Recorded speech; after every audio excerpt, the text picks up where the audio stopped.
तर हॅलो मित्रांनो, आजच्या ब्लॉगमध्ये परत एकदा तुमचं स्वागत आहे। तर मित्रांनो, आज आपण जे आहे तर ते ड्रेसिंग टेबल बघणार आहे आणि जे बेडरूममध्ये वॉलड्रॉप असतात, बेड असतात, ते असं फर्निचर बघणार आहे। तर चला मित्रांनो, आपण जास्त ना टाइम घेताच आपण फर्निचर बघूया फास्टमध्ये। तर चला, मी तुम्हाला पहिले दाखवतोय ड्रेसिंग टेबल। तर कसा वाटला कसा नाही नक्की सांगा।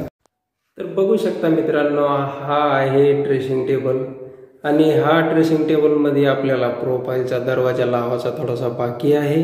आणि बघू शकता आपण असे इकडं साईडला बॉक्स केलेला आहे, साईडला बॉक्स ओपन राहणार आहे आणि त्याच्यानंतर आपलं जे इकडं व्हाईट सनमायका जिथं दिसतोय तिथं आपल्याला इथं प्रोफाईलचा मिरर लावायचा आहे, प्रोफाईल टाकून सनी। तर या अशा प्रकारे हा ड्रेसिंग टेबल आहे आणि त्या ड्रेसिंग टेबलच्या खाली आपण एक लाईटसाठी बोर्ड टाकलेला आहे। बघू शकता इथं बोर्डसाठी आपण होल मारलेला आहे, बोर्ड लावणं बाकी आहे। आणि त्याच्यानंतर आपण असं ड्रेसिंगला दोन हँडल दिलेले आहे खालच्या साईडला, ते बिन हँडल ब्लॅकमध्ये आहे आणि दोन्ही पण दोन ड्रावर दिलेले आहे। बघू शकता हे असे ड्रावर आहे, तर हे असे ड्रावर आहे, तर हे असे ड्रावर बनवलेले आहे दोन्ही पण सनी। तर हे ड्रावरमध्ये आपण काही बी वस्तू ड्रेसिंग टेबलच्या ठेवू शकतो। आणि त्याच्यानंतर ड्रेसिंग टेबलला इकडल्या साईडला बघू शकता इथं खिडकी असल्यामुळं आपण इकडल्या साईडला सनमायका लावलेला आहे।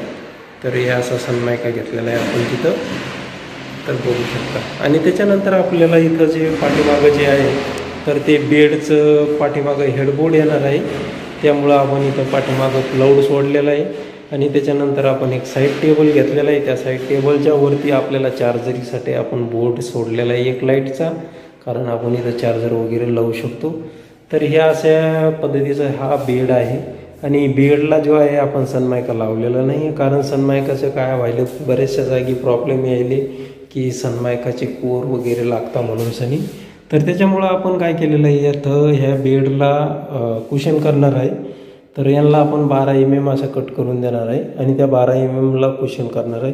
तर कुशन झाल्याच्या नंतर मी तुम्हाला नक्कीच हा बेड दाखवणार आहे, कारण कुशन झाल्याच्या नंतरच ह्या बेडचं जी डिझाईन आहे ती आपल्याला लक्षात येऊन जाणार आहे। आणि बघू शकता इकडले ह्या भिंतीवरती आम्ही हे अशा प्रकारे ड्रेसिंग टेबल आणि साईडला इकडं बेडचं ॲडजस्ट केलेलं आहे। तर हे असं बेड केलेलं आहे, याच्यावर थोडा सनमायका वगैरे ठेवलेला आहे। आणि हा बेड जे आहे हा बेड हायड्रोलिकचा आहे, कारण हा वरती होतो आहे, हायड्रोलिक टाकलेला आहे। आता हायड्रोलिक तर सगळ्यालाच माहीत आहे, त्याच्यामुळं काय मी उघडून तुम्हाला दाखवणार नाही आहे जास्त, आणि तुमचं जास्त काही टाईम बी घेणार नाही आहे, कारण हायड्रोलिक म्हणल्याच्या नंतर लक्षात आलेली। तर हे अशी डिझाईन आहे, बघू शकता। इकडल्या साईडला जी भिंत उरलेली आहे जिथं बोर्ड आहे, एवढी मोठी झरी मारलेली लाईटवाले ना, तिथं आपण वॉलपेपर लावणार आहे। इकडल्या साईडला बघू शकता इथं वॉलपेपर लावणार आहे आणि तो वॉलपेपर जो आहे तो आपल्या खिडकी आणि दरवाजाच्या दोन्हीच्या लेवलपर्यंतच लागणार आहे। आणि त्याच्यावरती कलरचा टेक्चर येणार आहे, बघू शकता। तिथं AC पॉईंट आहे, AC पॉईंटच्या बाजूला थोडासा पॉईंट सोडलेला आहे लाईट वगैरे लागली कधी तर भविष्यात घेण्यासाठी।